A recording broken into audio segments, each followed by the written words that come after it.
Hey everybody, it's Boardgame Blogger. Today I'm here to review Divided Republic. Now this is a CDG game put out by Numbskull games. It's by first-time designer Alex Bagosy, and it was kickstarted, and I know there's been sort of a backlash against Kickstarter. Some games, they're not really well play-tested, not well developed, have poor production quality. Now that wasn't the case at all with Dark Horse, which is a Kickstarter game I've recently reviewed. This game, however, I had really high hopes for. It's based on the presidential election of 1860. You've got the four sort of major party candidates that all won electoral votes in the Electoral College, and it was a close election, at least with four candidates gaining vote. And so the idea to bring that to a CDG system was innovative. I think there's not very many CDGs out there that aren't war-based and are multiplayer. The only one I can think of that comes to mind is Manifest Destiny, which doesn't have a very big following. So to get a non-war CDG that's also multiplayer, this is one of the first ones. But there's definitely issues with this game. First off, production quality here. You've got a giant board. Looks kind of like the old Eagle game map from American Civil War. You've got candidates' portraits in the corners, just like the Eagle American Civil War game that had Jeff Davis, Abraham Lincoln. And the problem with that map is the same problem here. It's done to scale, so you've got this really tight northeast corridor. It's tough to place cubes there, and then you've got wide open west. And so it's just tough to manage the cubes in the northeast, and they really shouldn't have done the game map to scale, but had some of the states in the east bigger to sort of accommodate play. But that doesn't necessarily mean it's a bad game. Hearts and Minds, another CDG I've previously reviewed. It was very difficult to place units and counters on the board there. The map was too small, but the gameplay just shone through in that game. It was just such a neat game, really capturing the Vietnam War feel. But there's other components issues in this game. You've got a glossy rule book. There's no index, but there's a very good table of contents. So it's pretty easy to find what you're looking for in the game. But some things are kind of left ambiguous. You've got political control factors, just kind of like 1960, where you're showing support in the states, but there's not enough. There's only 50 cubes in each color.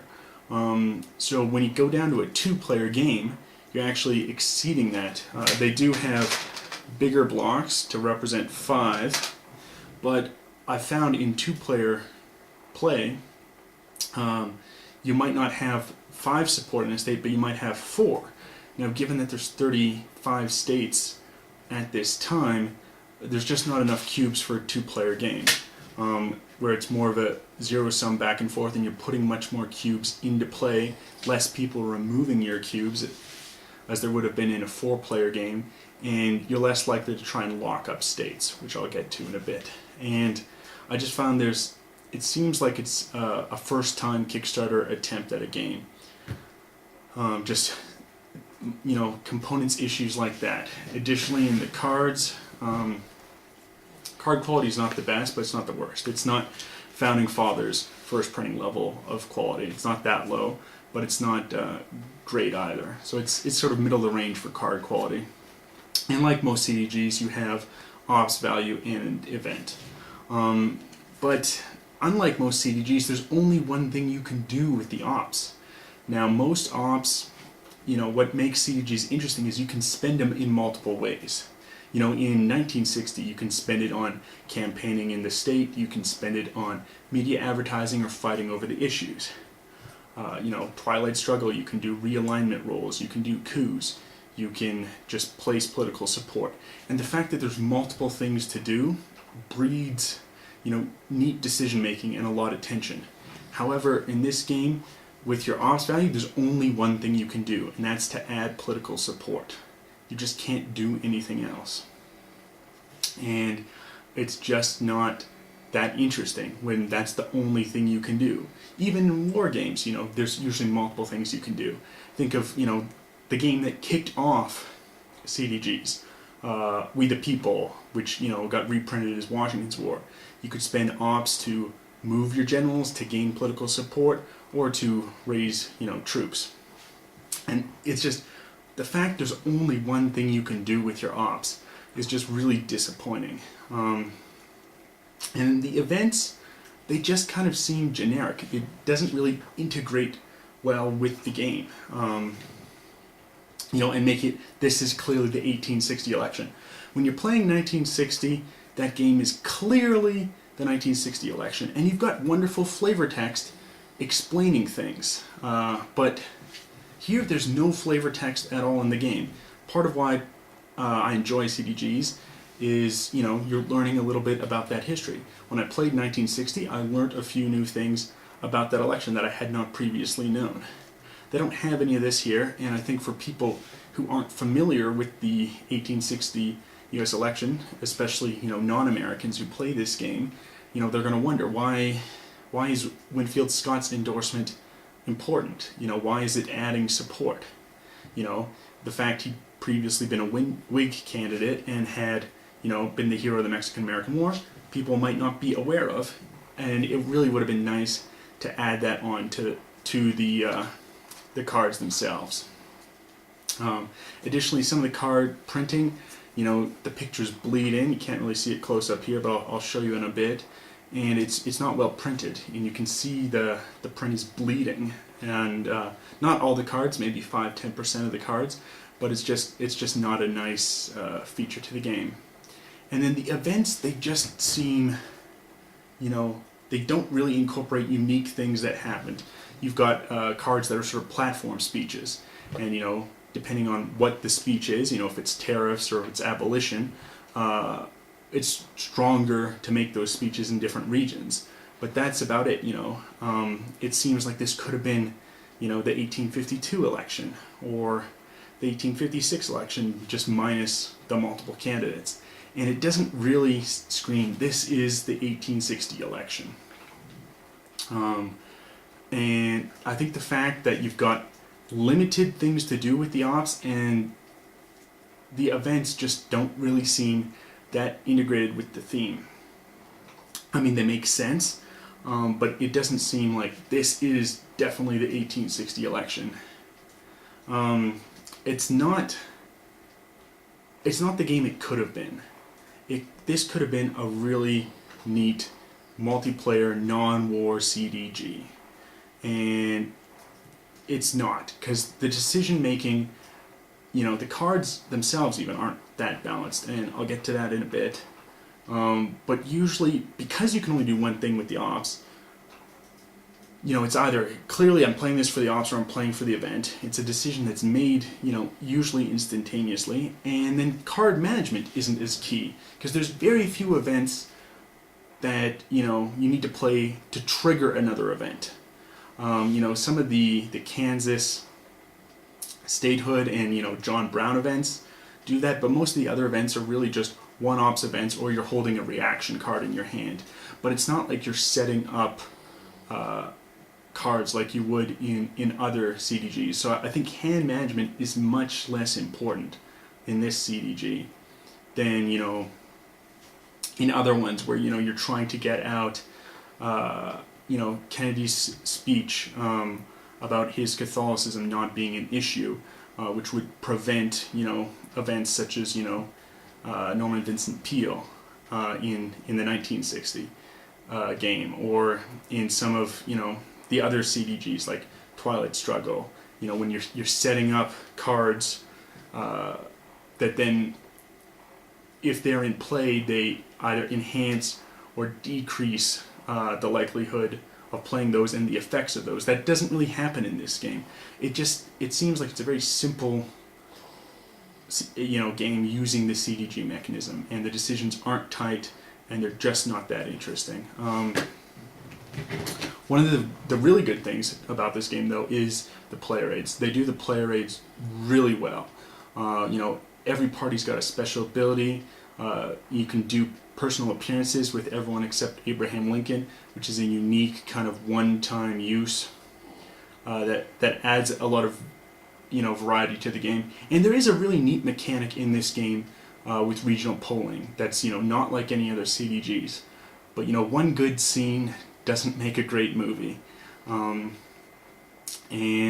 it's not a terrible game. It's just really just an average game, and it's not the game that it could have been. It's really not worthwhile playing as a two-player. It's just too much back and forth with, the decisions really made for you because you can't do multiple things with the ops. And it's just based kind of on your the hand you're dealt. In a four-player game, you've got much more negotiation and more competition, and the game gets much more interesting in that way. So let's see how the game actually plays. Okay, so here's a board on setup in a four-player game. Though even in a two-player game, you're going to set up all the different players. Got the momentum marker over here. This denotes player order, and additionally the person in first place is going to gain an additional card at the beginning of every turn after the first. At the very first turn, everyone's dealt 7 cards. Every turn thereafter, people will draw up to a hand of just 6 cards, save for Abraham Lincoln, whose special ability is to retain an additional one.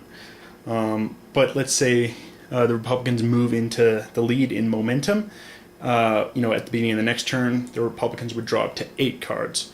The other parties also all have a special ability. And they also all have the ability to make a personal appearance, except for Abraham Lincoln. And his personal appearance can be used just once in a game, though it can. There is a card within the deck that allows players to gain a second ability to do a personal appearance, and it's quite a powerful card.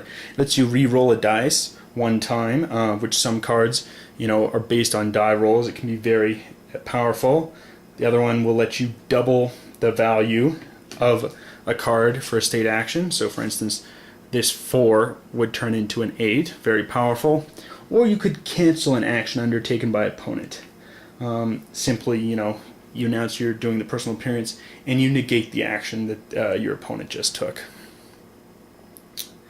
So now it starts with the Constitutional Unionists and John Bell. Now, as I mentioned, these player aids are really wonderful. They're very good player aids. You've got the back with some history on the party and the person, and then the player aid. It denotes where your stronghold is, and if we zoom in here, strongholds all are in this kind of region just over the Appalachians.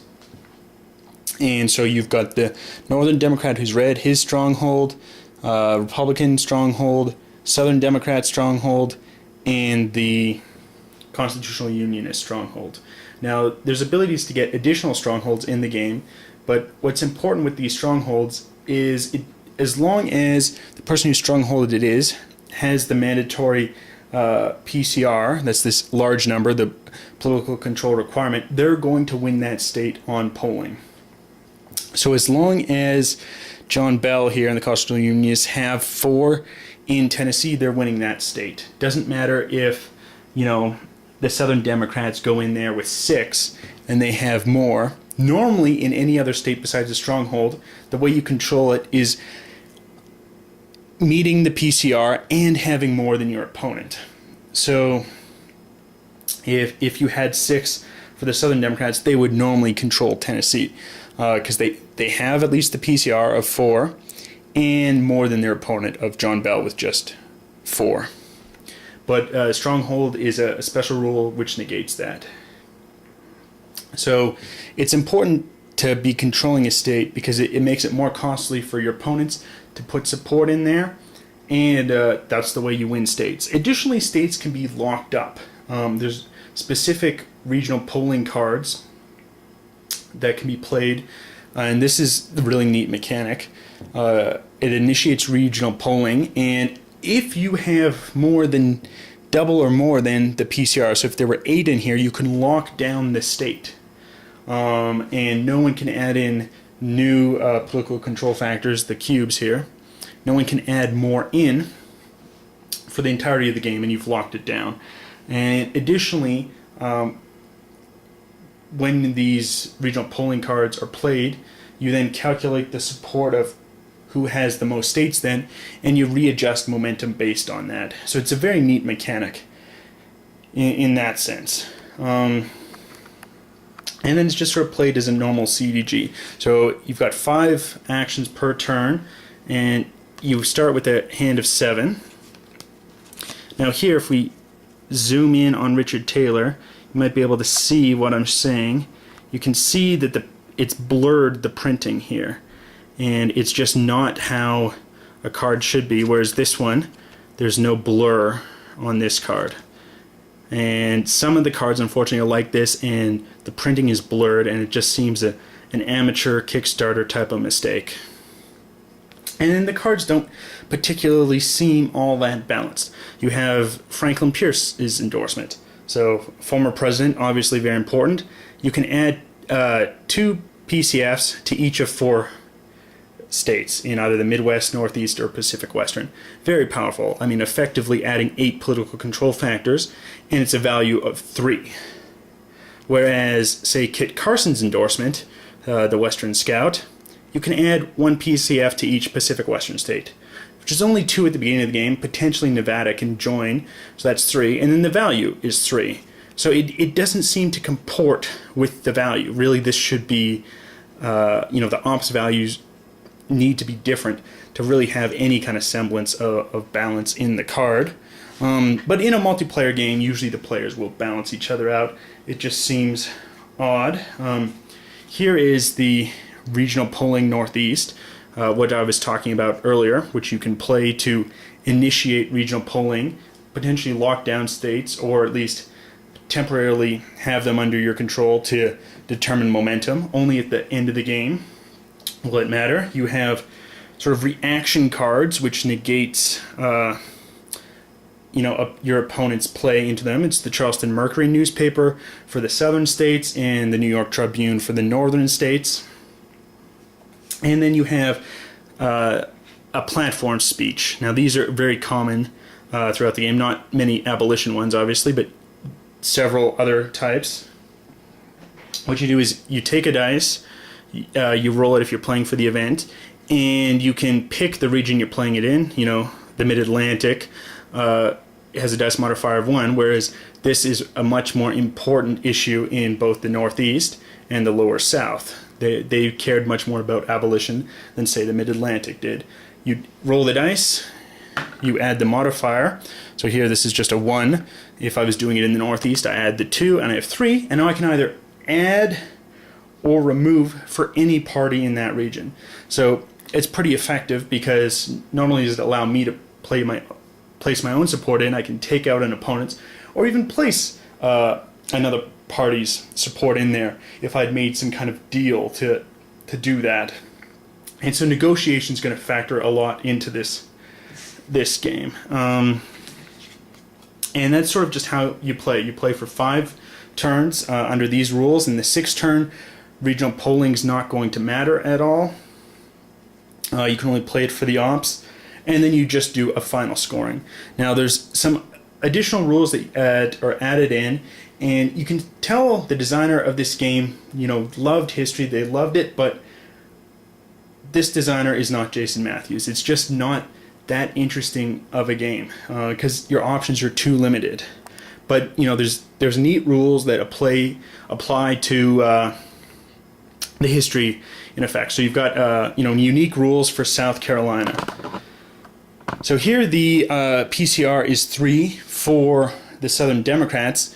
All the other players, it's a PCR of 6. And if the Republicans, in fact, win it, you have to have a die roll, and South Carolina might secede from the Union. If that occurs, that's an instant defeat for everyone. if South Carolina ever leaves the Union. That can also happen if both Kansas and Nevada are played as and enter the Union as a free state. I'm just not sure why this end game nuclear option is added in. I mean, as the Republican player, if they won, presumably the South and South Carolina are going to secede again. So having an early South Carolina secession doesn't seem to make a whole lot of sense to just end the game with everyone losing. It's just, I mean, maybe this is then affecting the election in the Electoral College, obviously, so you can't finish the game as it had been decided, as it did historically. But, I mean, neither Nevada nor Kansas had, entered in fully. So it seems a very odd decision by the game maker to have this instant defeat for everyone if South Carolina secedes. Additionally, you see certain states are starred here. This means the Republican player's not on the ballot there and they cannot compete. Certain cards will allow them to gain access to the ballot. And so that's a neat feature. It incorporates the, historicity well, but I just find you don't have enough options here. It's very clear what you're going to do with most of these cards. I mean, you're almost always going to play Franklin Pierce for the event. You might play this for the ops or for the event, but with the ops, you just have one decision to make. It's just adding campaign actions. Obviously, where you add them, where you're competing, are interesting decisions to make. Are you going to try and lock down a state if you've got an initial regional polling card? Try and ensure your opponent's not going there. And they are interesting decisions. So it's just not enough interesting decisions. Because it's really just where on the map you're choosing to do stuff and in relation to your opponent. And again, most of this stuff seems like it could just easily be rethemed, Any election, you have a former president endorse. You simply have this platform speech. And again, it's all the same of just rolling the dice. Doesn't matter which platform speech you're giving. If it's on abolition, if it's on tariffs, if it's on states' rights. They all simply roll the dice and you add a modifier, and the modifiers are going to differ based on which region it was more important to. But it seems like it's not really inherently unique to this election. And without any flavor text on these cards, it's not that gripping. Now, obviously, the end game condition, though, is where the game does shine. Because in order to win an outright majority, you need to get, I think, 153 electoral votes, which in a 4-player game, very unlikely to happen. Even in a 2-player game, it is tough. So it's then thrown to the House of Representatives, as happens in the U.S. Constitution. And there, each state gets a single vote for the president.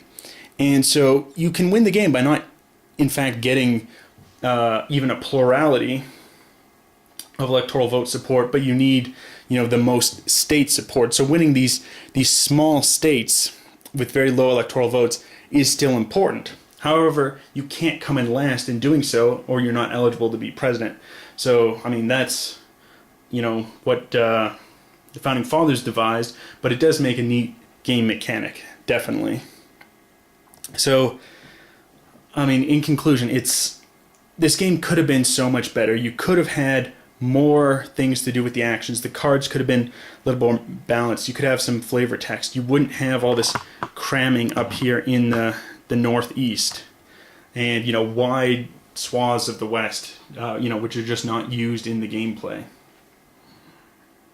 But it's not. And it's really just an average game. I think there's definitely a market for it, though, because it's one of the few multiplayer CDGs not based on a war concept, not a war game. Almost all the CDGs are war games, or if they're not, you've got ones, like 1960, like Twilight Struggle, like 1989, but they're all 2 players. The only other one I can think of is Manifest Destiny. So there's a market for this game, but I'm not sure how long that market's going to last. You know, in 5-10 years, when more non-war CDGs are out there, I'm just not sure how this is going to hold up over time. But that's just my opinion. Callendale has done a very good treatment of this. I highly recommend, if you're interested in this game, checking out his treatment. It's very well done. I was on the fence with acquiring the game. You know, watched his treatment. I decided to buy it.